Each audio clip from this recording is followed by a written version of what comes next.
Kumusta mga kapurman? Andito naman tayo sa project natin dito sa Coronadal. Bisita ulit tayo dito sa bungalow house na project natin. So patapos na ito mga kapurman. Tingnan natin dito sa loob. Andito yung tropa. Ito yung last na kinabit ng tropa natin na gas installer. Yan, yung salamin dito. Yan. Yung pintura mga kapurman, papinis na rin to.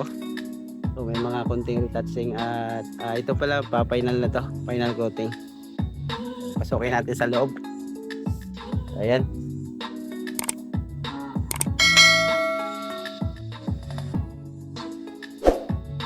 Itong update natin dito sa ginagawa nating bungalow house.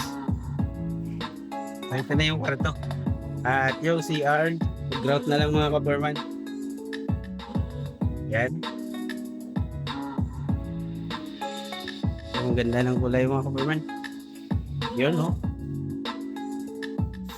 So, yan yung finish outcome ng ating pintuan. Tingnan natin. Fit na yan? Panalo? Parang di abot Ikaw, taas pa. Parang di abot. Ako mamausan eh. Okay.